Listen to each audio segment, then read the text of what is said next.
Blessings to you. Let's talk about the issues of the heart.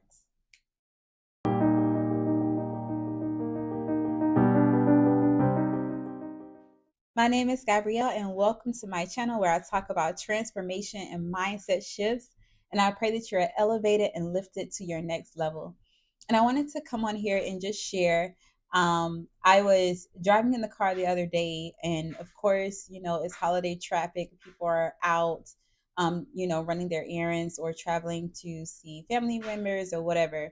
And I was going to meet someone, and there was so much traffic.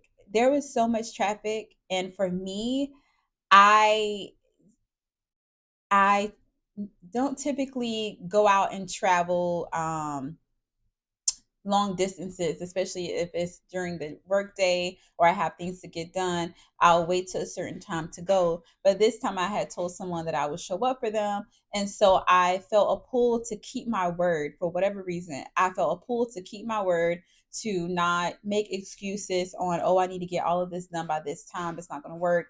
But I felt a pull to keep my word. And in that, as I was commuting to this destination, I began to really reflect on love.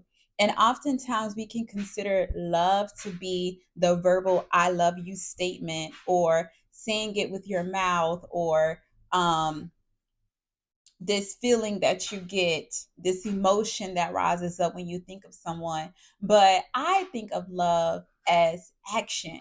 It's an action. And I think of it even when it talks about in Luke 6:45, a good man out of the good treasure of his heart bringeth forth that which is good. And an evil man out of the treasure of his heart bringeth forth that which is evil. For out of the abundance of the heart, his mouth speaks.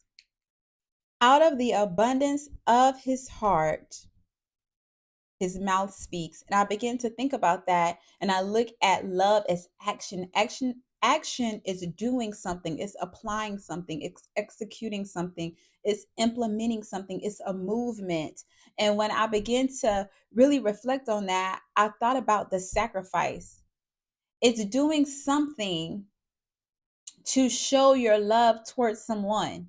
It may be sacrificing what you was going to do that day because you wanted to keep your word and you know how much it means to them. And I'm saying, when you're doing this, you're doing this with the wisdom of God. This is not on your own accord. We want to make sure that we are operating in the wisdom and understanding of God. So when I say sacrifice, this is doing something for someone, or even for you or your family member, or for an organization, because the love that you have for them, that you show an action, and that may be a sacrificial action. And when I say that, that may be you taking an hour commute when you know you don't like traffic in the middle of the day.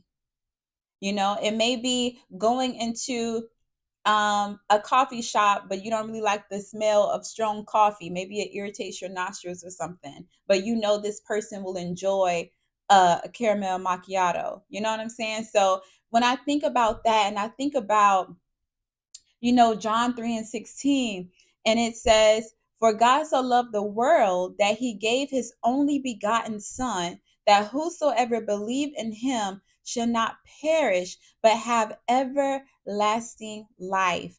And I think that is so beautiful, that God loved us so much that he gave his son. He sent him in human form to relate to the common people, that we will receive salvation, that we can approach the throne of grace boldly in Jesus' name, that we can go to the Father. There's no veil. We can go directly to him and commune and fellowship with him. And I think that is so beautiful when you think about love. God is love. And when you see different situations and circumstances through God's lens, and you're leading with compassion, you will have a different understanding and insight towards people. You will see their pain points. You will see their struggles. You will see what is afflicting them.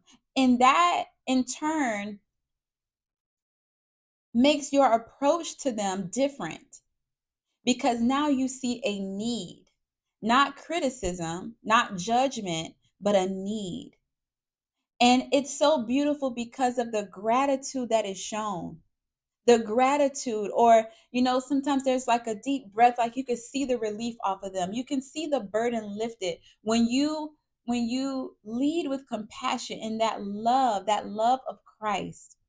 And I want to also reflect on, you know, the softening of the heart, because a lot of times we can, maybe if someone has hurt you before, or maybe you got in a disagreement before, and then you're led to do something for them, you have to let God, you have to open the door of your heart.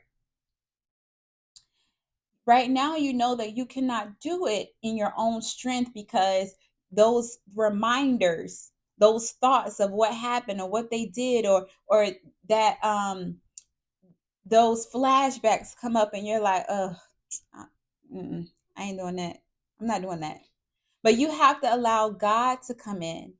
You have to open your heart to Him, express what's burdening you, and cast that care on Him, so that He can then come in and clean you up and renew you and transform you, that He gives you His strength, His empowerment, His love, His wisdom, His insight, His understanding, that now when you approach something, you're not approaching it in your strength and what you think you should do and your understanding, but you have God backing you with His wisdom and understanding, that you can lead and that you can help and that you can uplift and that you can encourage and you can be that light in someone's darkness by the grace of God. So I really wanted to come on really quickly to just share that, because just be reminded that out of the abundance of the heart, the mouth speaks.